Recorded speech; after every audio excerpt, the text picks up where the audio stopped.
I promise I didn't do that parking job, but the 64 Ranchero, unfortunately, is not my vehicle.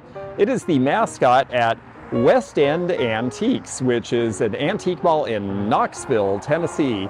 And we are meeting one of my favorite viewers here, and he's going to show us around. I've never been here. I'm very excited to see what they've got. And there is Mr. Daniel, and he is going to show us around. Wow, this fellow's definitely got the turquoise and the sterling, and the market is just so hot for this right now. Twice a year out west. He goes to Tucson. Yeah. For the big gem show. It's put on by the pawnbrokers. And this is all stuff that has come in through pawn. Through pawn. Wow. Amazing. Which is a tremendous amount of stuff. It's a lot of stuff, yeah. Yeah, we know, of course, the old pawn jewelry is a big deal, but that's interesting that they're trading like that. Somebody comes in and says, which one should I get? I always point them to something that they can't get anymore. The darker stones, if you've got them, because they're from the Bisbee mines that are played out. And then the lighter is usually Kingman. That's very good to know. And of course, you are correct in terms of coral. You know, they're not harvesting coral now, so coral jewelry is also picking up. Even just stick coral necklaces are selling for double what they used to. You were pointing out a table in here I think is really neat looking. Yeah. Late 30s, early 40s, came out of the Panamanian embassy in Panama. Very cool. Looks like mahogany and solid at that. It is. And they would have had that there. Yeah. Yeah, that is a great design. Very much Art Deco. It came from Honduras. Yes, yes, that makes sense. A lot of the mahogany in the Caribbean and Latin America. Yep. Yeah. Oh, that's a beautiful piece. And wow. $425. I mean, that seems like a pretty good deal. Yeah. You've been telling me that brown furniture is selling well for you here, and it's... It is. Yeah, and what do you attribute that to? Necessity. Yeah. You know, the 30-somethings are replacing the stuff that they got them through college, and they're replacing it because it fell apart. Right. And it's expensive, and they're moving into a serious house. Yes, and you know, they got a kid on the way and all that sort of stuff. And they can buy a table in here for $400, or they can go to a furniture store and pay $12 for it. That's just great because, you know, brown furniture has been going begging for a while, and it really shouldn't. I mean, it's beautiful stuff. Plenty of fun smalls in this place. This mid-century cat decanter from Italy. This looks like Fenton Peach Blow, but it's actually Checker Bohemian, and you can tell in part because the crimping is not as uniform as a Fenton piece. Good color though. Cafe creamers with succulents. Here's some cool Blendo pieces. I like the lime green set, especially on the right there. And with renewed interest in copper, we're starting to see people hanging pots from the ceilings again. So Mason's Belvedere, very pretty pieces, and you know, you can always take serving pieces like this and mix them with other things on the table. You're not committed to just have one pattern of dinnerware anymore. You could mix this with a solid color, or you could, well, you can do whatever you want. That's the great thing in the new age. It's not everything has to be matchy. Just showed one of these in a video that was in an estate sale in Tampa, and he was mentioning that you got these at S&H Green Stamps. And I only remember going there once as a kid, and I was transfixed with the Fenton glass and the Indiana King's crown with the ruby flash at age 6, so I did not notice these. I like this parlor lamp too, with the adjustable height here.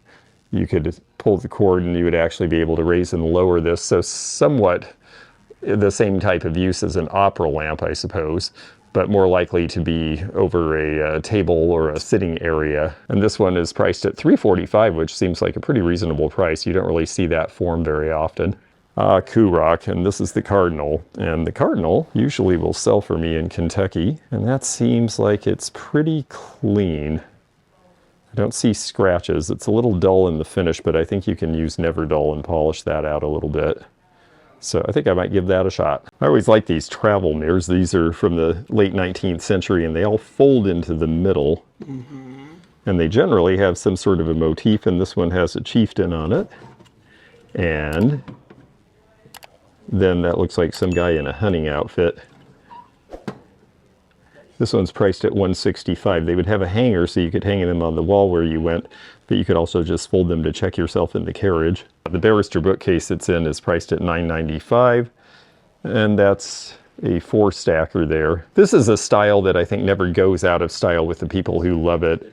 That's it. They don't care. Yeah, they'll buy it all the time because it goes with itself, and it really is, you know, it's so showy. You can put one piece in the middle of a room of other things, or you can have a whole room full of it. And the marble top seems to be doing well for me everywhere I sell, actually, now. I like the little smelling salt bottle. That's cute. I usually don't see them that say what they were for. That label is generally gone. And they have that priced at $40.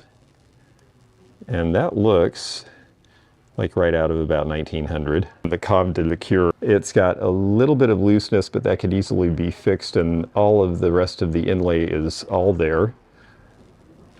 And they were fancy, of course, because, well, you're taking it around to the table and it is supposed to be fancy.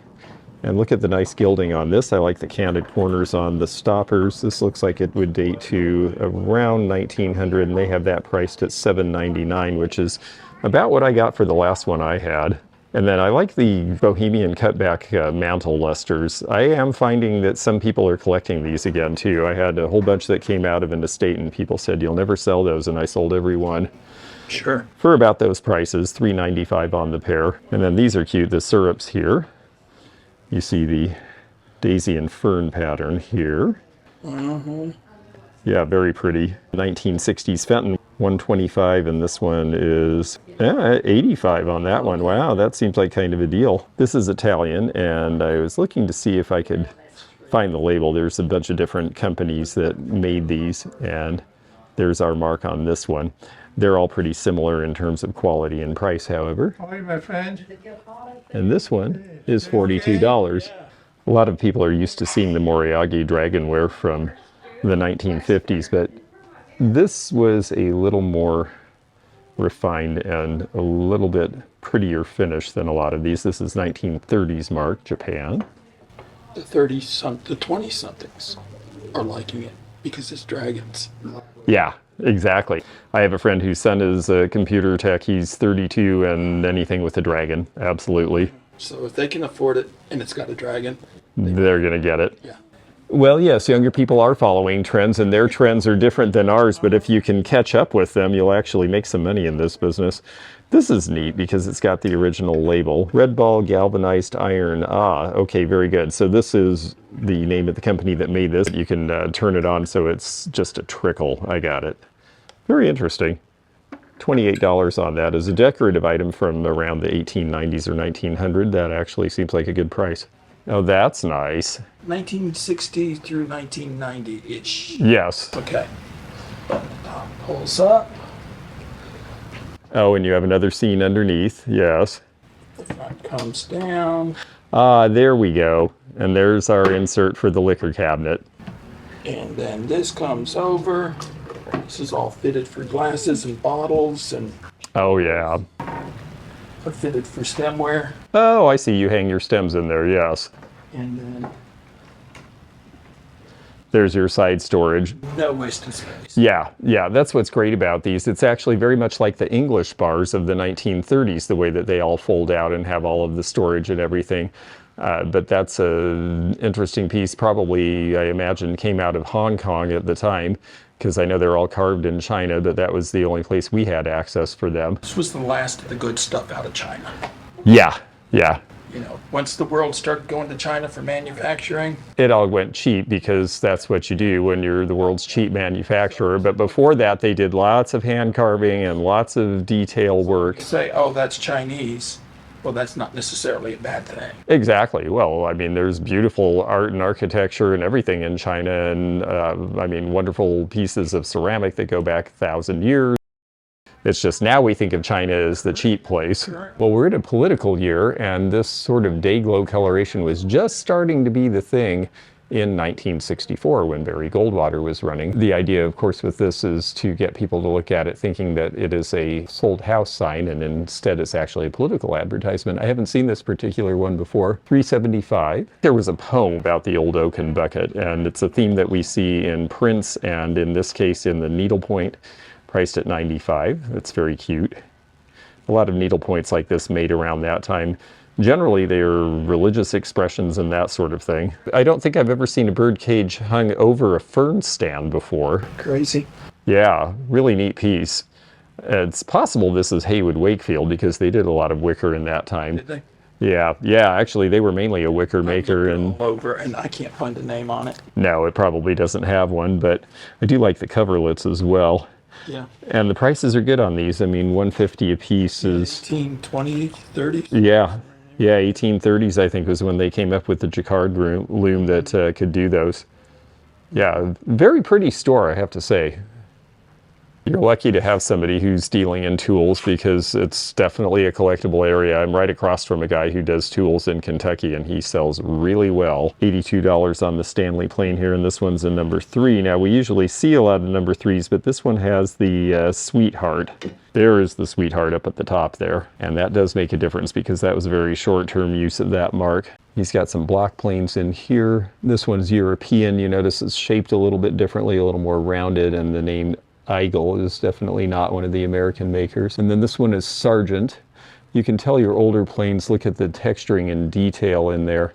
This is late Victorian, early 20th century when they're still doing lots of extra quote-unquote unnecessary detailing just because it's a good look and it would make people notice the pieces. Then they became a lot more utilitarian. There's the Sargent's label on there. This one is priced at $49.50. Prices seem right in line with what they should be. Here's a Stanley number 35. All of these serve different purposes, of course. Some were for certain types of molding, some were, as you can see here, where they have a guide and they're going to shape things in a certain way. Some were more for general purposes. This one, the cabinet scraper, is to make sure you can get all of your doors to shut properly. And that has the original box, which is nice, but no blades, $50 in that condition. Yeah, a nice marble collection here, and you can tell by the prices where the scarcity is. Scarcity has to do sometimes with end-of-day colors, where the workers were able to just use whatever was left in the batch, so it wasn't part of a particular line or coloration that they made ordinarily. Some of it has to do with the shape, like this one with the striations is a little more unusual. That one's $8. The most expensive one I see in the case, $15 on this with the transparency. The various patterns also are indications of which company made them, and there is an old video in my playlist under the state of Kansas where I interviewed a guy who is an expert in these, so if you want to know more, you can take a look at that video. Well, there's cups and saucers and then cups and saucers, so let's take a look at a few of these. We've got the Royal Stafford here, which is a nice basic transferware pattern, but then we get into Shelley, and this is the dainty pattern with the lines. And this one is Pansy, as you see. $32.50 for that pattern actually is pretty good. There certainly was a time that would have sold for about $65. Shelley went out of business in 1966 and is one of the more sought after china companies in England. And yes, there are definitely people still collecting this. This one's nice with the scenic on it, called Woodland. There are various marks on Shelley. This one is a 1940s era mark. And they are just considered a little better than the rest. So that is the name to look for if you are out there hunting. Dainty Blue is probably their most common and most widely known pattern right there. I like to show this pattern when I see so many pieces because this is something that a lot of people aren't aware. A lot of companies made dinnerware patterns and then they had glass companies make transfer pieces to match. So this is the IT glass, but this is Friendly Village by Johnson Brothers. And a lot of people use it around the holidays, but it really is not strictly a holiday pattern. They also had a pattern called Happy Christmas that was strictly for the holidays. The glassware is often harder to find than the ceramic pieces. So if you're out there and you see a set of this and you're trying to figure out, is there something I can make money on? If you're a reseller, well, look for the glasses. Smith made some. Smith made some, yep. The shape's a little different at the bottom, I see, because it bows out, whereas the Morgantown are more of a curve. And, Smith copied everybody, actually. of course. Yeah, all the swung bases that everyone's all wild about. So few original new ideas. It's really true, yeah. Everybody just sort of comes back to what works. Sommerso? Yep. Oh, I see, yes. Ah, Yeah, that's cute. Nice size. Always look at the bottoms. Oh, of course, it's polished. Never cleaned them up that way. No. Ah, yes.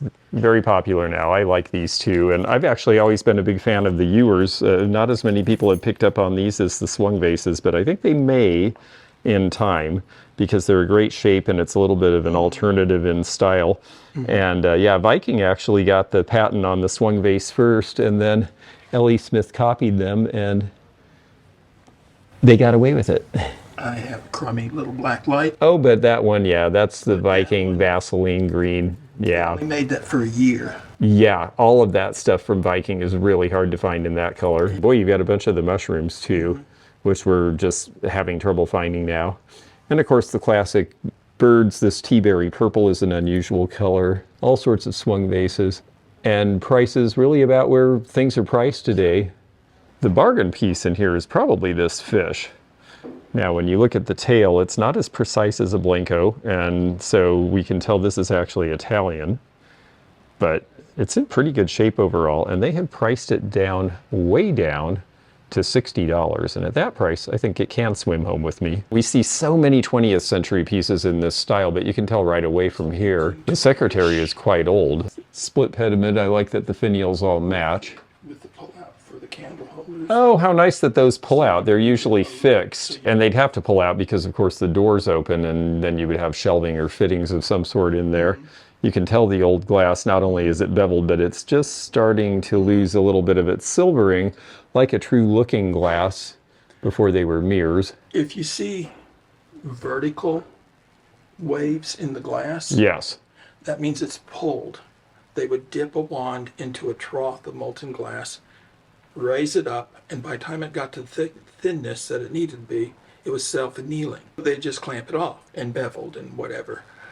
If you see glass that's this, Right. it's spun glass. It's like making a vase. Like from a You center. blow up a bubble on a pontal. You pop the bubble. They would drop it into a trough that they would stand over, and they'd spin it.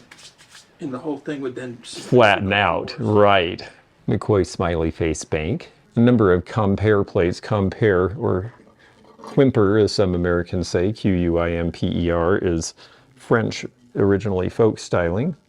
And you see the H mark on there, that's for Henro, who was one of the big designers of this. And you'll see pieces all the way back to the early 19th century. Prices are around $55 each. I see the John Deere pedal tractors sometimes. I really don't run into the Murray very much. Chain drive transmission, basically it's like a bicycle. And this one is priced at $225, which is a pretty typical price for these now out of the late 50s, early 60s. These are really cute, and I'm always surprised they don't sell for more. They're child's dishes. They're from around 1930. Obviously, it's to help train somebody how to eat. And here goes the fork, here goes the spoon. Holmes and Edwards did silver plate table accessories, and so this is probably part of a larger breakfast set, and they were made by Salem China, and only $24. I think it's a very cute area to collect if you like that sort of thing. This is a great cabinet here. It looks like probably 1880s or 90s from the design. pine. Yep, pine with porcelain knobs, and it's got the original hardware, and you know, that's $550. And if you are looking at mid-century modern now, well, you know, the designer names in mid-century are so expensive now that it's really keeping a lot of new people from getting into it unless they have a really big budget. So the future is the past. Similar, new to the pine, would be Habersham Plantation, which is still in business. And I would guarantee you that would be a $1,500 cabinet. Absolutely, yeah. Today, made out of pine, Exactly, yeah. without quite that nice color. Right. Labor's expensive now, and I mean, this labor has been done on all of this stuff for decades, so it is interesting seeing the shift. I agree with you. I'm definitely seeing a shift towards traditional in furnishings, knives and brass telescopes and some things that are a little different than we usually look at. Blades that you see that are fancier like this are generally more contemporary. In the old days, they were more for utility. In the modern era, they are more about catching a collector's eye. I'm sure you can't keep the case knives in, but I did not realize that they were made here originally in Knoxville. That's pretty great. The numbers on the knife tells you what plant, how many blades, and the style of the handle composition. I've also always liked dollhouse miniatures, and they've got a case full here. A lot of these are kits from the 1970s that were assembled. Sometimes you'll find the original kits unassembled. And you know, it's a fun thing to collect, and prices are cheap. We're looking at $6 on the little table there. A bigger, fancier piece might be $8 or $10 or $12. And this is really cute. I always like these. These are folk pieces a lot of people made when they didn't have anything else to do. It's twig furniture. This is probably 1930s vintage. We see a lot that were made in that time when people didn't have employment, but they would make things and try to sell them. And they are generally a smoking accessory, so the lid comes off, and that's where you would keep your tobacco and your cigarettes and various stuff like that. They refer to it as the Adirondack, but honestly, I actually see these a lot in the South. You can find them all up and down the Appalachian chain. I think so too, anywhere that the Eastern Mountains, yeah. And they were winter projects. Right, because it's too cold to be doing much out. And this one, I really like the painted detail. I don't usually see so much detail on this. It's priced at $169.50, and as a piece of folk art, that seems like a fine price for it. Knoxville has something in common with another small city where I do a lot of my antique business, and that is Spokane, Washington, because people from Knoxville visited the Spokane World's Fair in 1974 and said, hey, we could do that too. And they did.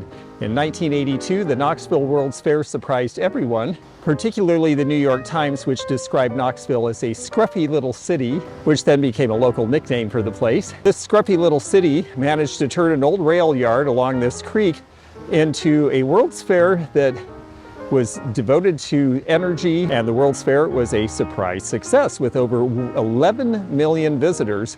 People didn't take into account that Knoxville is within a 2-day drive of 1/3 of America's population. Now, the World's Fair site is a convention center and is surrounded by buildings that are part of the University of Tennessee.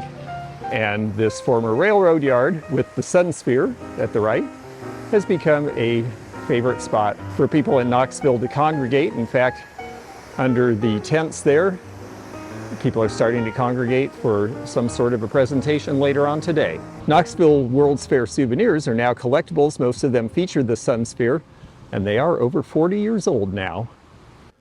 Very pretty Victorian era mail sorter, or you could also use it for towels. Look at the very delicate painting on that and all of the intricacy in the background design.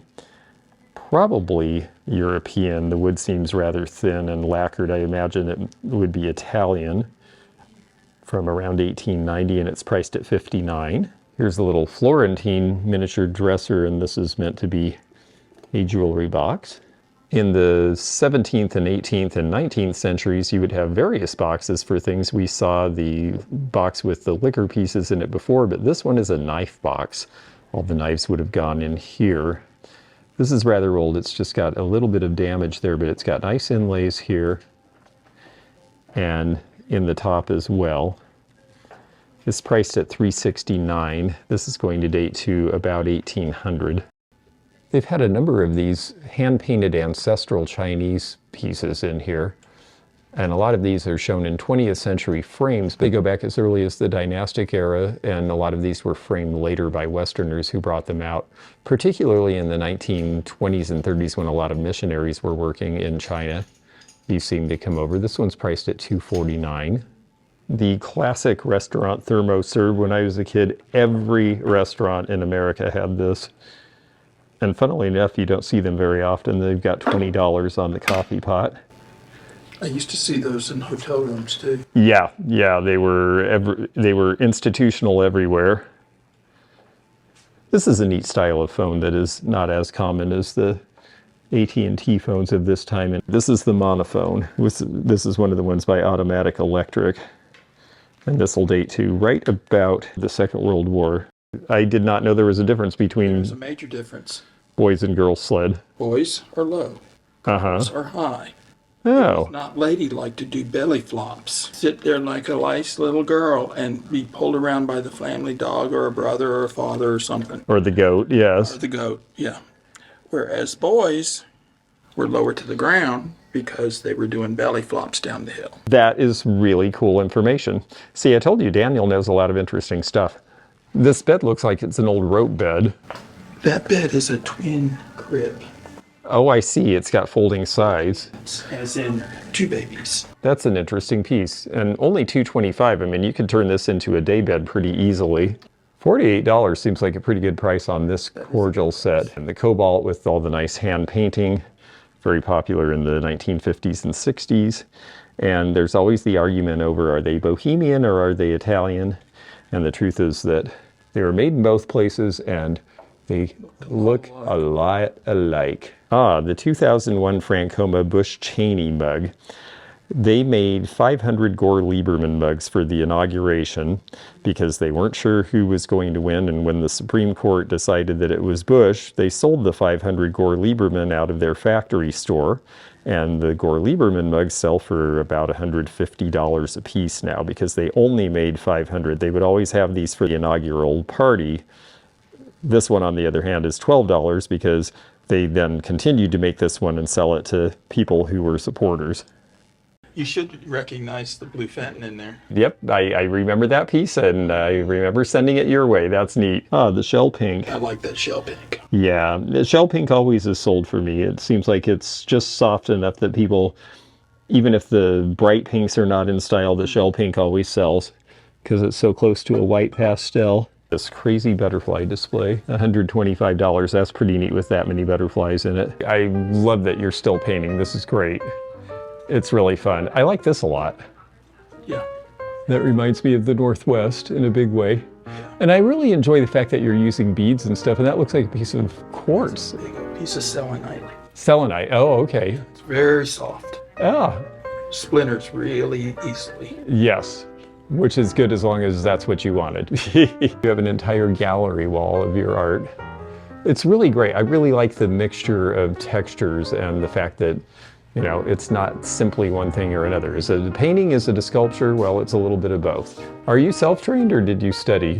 That was my college. Always were into art-related businesses. And interior design? Interior design, which is an art. All the terms are the same. Yes. You know, you just use a different application for the term. I find these places, then I break down the landscape. So that is the Elizabeth Islands north of the Arctic in Canada. You know, it's taking just the very basic building blocks of the landscape and the colors and then building off of it. How cool. Another version of the old oaken bucket from the same time, sort of an Adirondack style frame. This one's only $65 and it's multicolored. Here's a 19th century letter box, similar to the knife box in terms of the fittings, but a little different because you have the curvature so that you can lift the letters out. And it has a nice shield escutcheon on the front. That one's priced at $420. The Weather Owl, this is a classic. This is by Lefton. At least they did a version of this. And it will change color depending on how moist. Yeah, at least originally it did. That's why it's got this sort of finish that feels kind of rough. Yeah, that was the idea behind it, is as it got moisture, you could tell a little bit like a barometer. Now this is only $18, but it's something to look for in the future. This is Pilgrim glass from the 1980s and 90s, and the cord is as was presented originally. So if you're looking for these, it should have a cord unless it was a factory second. Here's a very pretty Victorian épergne, priced at $225. You can tell that this is not a Fenton piece, but that this is actually 19th century. The square base is different. The crimping is not as even. The brass attachment here is definitely a clue. And I like the rigory. These pieces are cemented in a little bit, which is a good thing. And that's why it's still all in good shape. $225 is a nice price on that. In the right place, you could definitely make more. And I see a Bertoia chair sitting here at $375. Great design. They still make these. This one isn't brand new. It's also not ancient, not as old as the originals. These are tansu, and these are, yeah, this was to go upstairs to sleep when you had a little apartment in Japan and you slept on a loft above the ground floor. It's nice that there's a pair of them, and they're great for display because you have all these different levels. They're small enough you could set it on another piece of furniture if you wanted it at eye level. I definitely am used to seeing these on the West Coast, and they always sell. Look how pretty that bag is with all of the flowers on it. That is really nice.